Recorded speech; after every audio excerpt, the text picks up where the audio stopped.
The ocean is a master of silence, but some silences are louder than a storm. It is a vast, indifferent graveyard that covers more than 70% of our planet, hiding secrets that were never meant to be brought to the light of day. Among these secrets, none are more haunting than the events that transpired on a jagged piece of rock in the middle of the North Atlantic, where the boundary between reality and myth seems to blur into the mist. 20 miles off the coast of the Outer Hebrides in Scotland lies a cluster of uninhabited islands known as the Flannan Isles. They are brutal, lonely, and ancient, standing as sentinels against the infinite reach of the sea.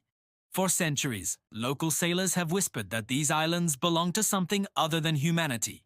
They call them the Seven Hunters, and they speak of them with a mixture of deep respect and a primal ancestral fear. On the largest of these islands, Eilean Mor, stands a monumental lighthouse. Built in 1899, it was a triumph of Victorian engineering, a pillar of hope designed to guide ships through some of the most treacherous waters on Earth. It was meant to be a beacon of safety, a mechanical eye that never blinked. But in December 1900, this lighthouse became the stage for a disappearance so total that it challenged our very understanding of human existence. 3 men were stationed there to keep the light burning.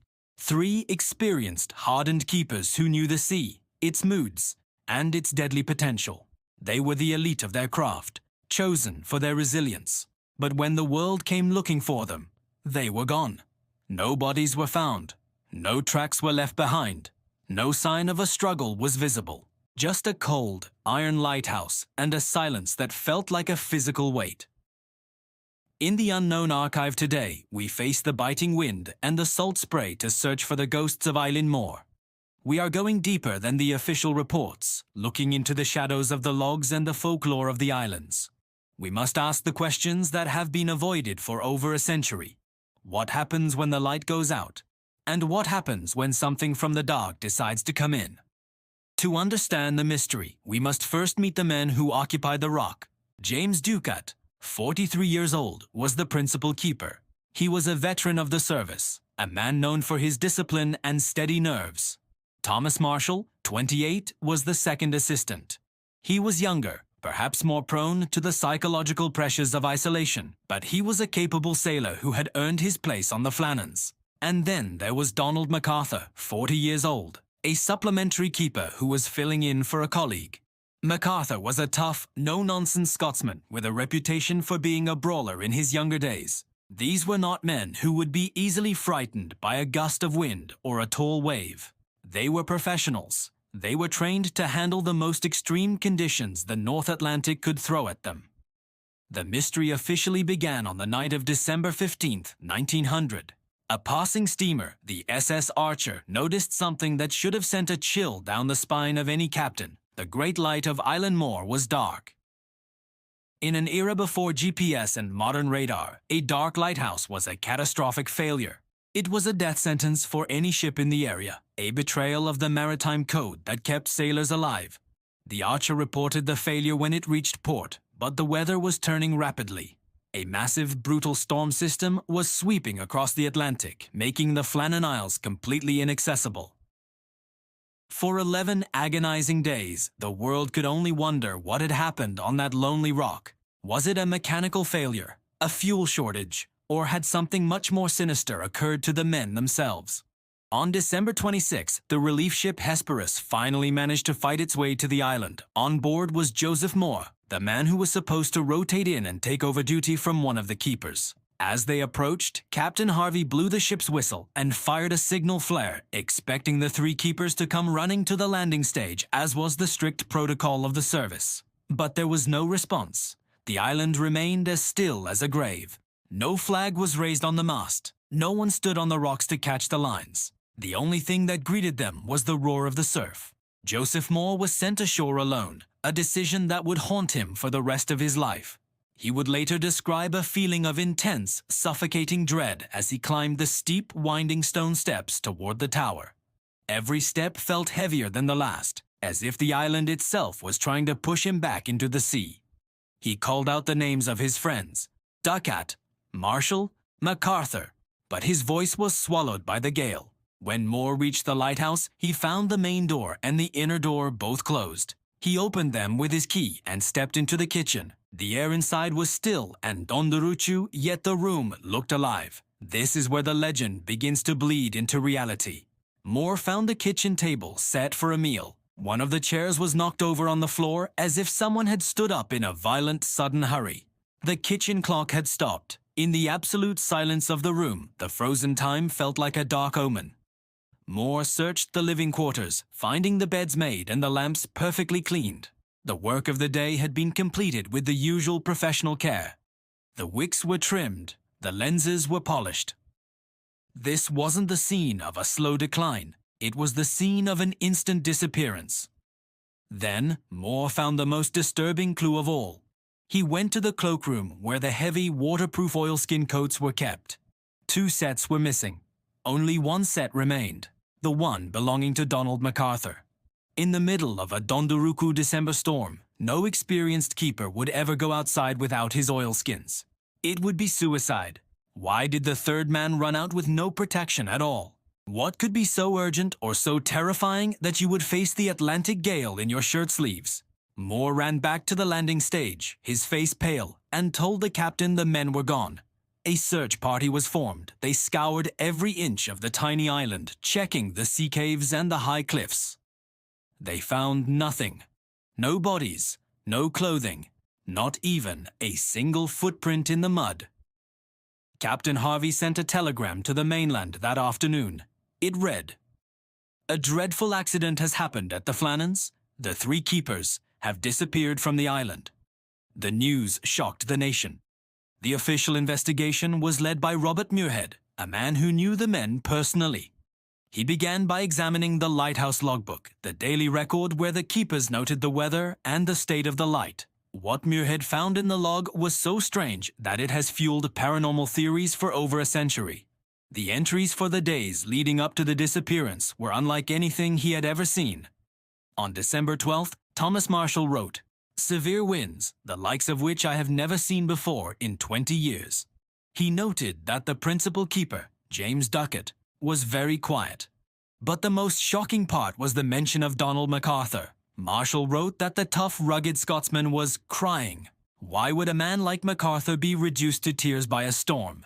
The entry for December 13th was even more disturbing. Marshall wrote that all 3 men were praying. They weren't just working. They were pleading with a higher power for their very lives. But here is the problem. There were no storms reported in the region on those days. Records from nearby coastal stations and passing ships show that the weather around the Flannan Isles was relatively calm. Who were they praying to? What storm were they seeing that no one else on Earth could see? Were they experiencing a shared hallucination, or was the island itself bending their perception? The final entry in the logbook was dated December 15th. It read simply, "Storm ended, sea calm, God is over all." Shortly after that entry, the light went out and the men were erased. Muirhead eventually released his official report. He rejected the supernatural and focused on the physical evidence at the western landing stage. He found that the heavy iron railings were twisted and torn from the rock. He found a supply box, kept 110 feet above sea level, had been smashed to pieces. His theory was the rogue wave, a mountain of water hundreds of feet high that suddenly swept over the island. He suggested that 2 men were at the landing stage and the third ran out to help them, only to be taken by a second wave. It is a logical explanation, but it leaves many questions unanswered. If MacArthur ran out in a hurry to save his friends, why did he take the time to lock the doors behind him? If they were swept away by a wave, why was the kitchen table set so calmly? This brings us to the folklore of the islands. The local people believed the Flannans were inhabited by spirits. They believed that if humans showed disrespect, the island would swallow them whole. Some wondered if the men had accidentally disturbed something ancient. Others spoke of Lighthouse Fever, a psychological fracture caused by extreme isolation and the constant roar of the sea. Did the men turn on each other? Did a violent confrontation lead to their deaths? There was no blood and no sign of a struggle, which makes the murder-suicide theory difficult to prove. In the 1950s, the mystery took a new turn. With the rise of the UFO phenomenon, researchers began to suggest that Eilean Mor was a site of mass abduction by extraterrestrial craft. They argued that the Storfsjösoldat Storming in the logs was actually the atmospheric distortion of a craft hovering over the rock. The crying and praying were reactions to an incomprehensible presence. This would explain why no bodies were ever found. Not a single boot or scrap of cloth ever washed ashore, which is nearly impossible in the event of a drowning. Another theory involves infrasound, low-frequency sound waves created by the wind in the sea caves. These waves are known to cause feelings of intense dread, hallucinations, and suicidal impulses. Did the very geography of the island drive the men to jump into the sea? Was the storm they heard actually a frequency that broke their minds? In 1912, the poet Wilfred Wilson Gibson wrote Flannan Isle, a poem that turned the tragedy into a permanent part of British culture. He added details like the untouched meal to enhance the horror. We seem to stand for an endless while, though still no word was said. 3 men alive on Flannan Isle. Who thought on 3 men dead? The poem ensured the mystery would never be forgotten. The Northern Lighthouse Board eventually automated the light on Eilean Mor in 1971. Today, no human has to live on that lonely, cursed rock. The machines do the work now, but even the modern maintenance crews don't like to stay on the island overnight. They speak of an unnatural stillness and the feeling of being watched by invisible eyes in the mist. Some talk about hearing footsteps on the spiral staircase when the lighthouse is empty. Others hear the sound of 3 men talking in the kitchen, their voices muffled by the wind. The mystery of the Eilean Mor keepers is the perfect locked room puzzle. The room is a lighthouse, the walls are the cliffs, and the lock is the Atlantic Ocean. It forces us to confront the fact that despite our technology and our towers, we are still incredibly small in the face of the deep. We cannot control the ocean's secrets. James Ducat, Thomas Marshall, and Donald MacArthur are now ghosts of the archive. They represent the high price of our attempt to master the wild places of the world. Why did the second line of the log entries describe a storm that wasn't there? Was it a premonition? Or were they being haunted by a storm from a different time? Some researchers believe the island is a thin place, a location where the veil between our world and another is easily torn. Perhaps they didn't die. Perhaps they just moved elsewhere.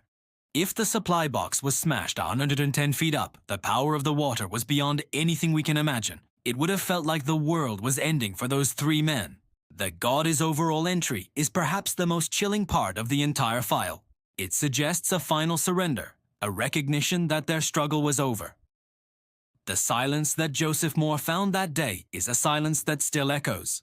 It is the silence of a mystery that refuses to be solved by logic or science. We build beacons to keep the darkness away, but sometimes the darkness is within the beacon itself. The Flannan Isles remain a place of pilgrimage for those who seek the unexplained. As the sun sets over the Atlantic today, the light on Eilean Mor still flashes its warning to passing ships. But who is the warning for? The sailors, or the island itself? Every theory, from rogue waves to spy abductions, has its flaws. There is no single answer that fits all the evidence found in that cold kitchen in 1900. The families of the keepers never received closure. They spent decades looking at the horizon, waiting for a boat or a message that would never arrive. Their names are carved into the history of the Northern Lighthouse Board, a permanent reminder of the dangers of the service and the power of the unknown. When the wind howls around the lantern room tonight, it carries the echoes of 3 men who realized, too late, that they were not alone on their island. The file on Eilean Mor remains open in the unknown archive. It is a pillar of the unexplained, a story that grows more haunting with every passing year. Watch the lights on the horizon carefully. Not everything that disappears into the mist is truly gone. Some things are just waiting for the light to fail. We may never know what happened in those final moments on Eilean Mor, but we will never stop searching for the truth behind the silence. Thank you for joining us in the Unknown Archive. Keep your light burning, stay curious, and remember, the ocean never gives up its dead.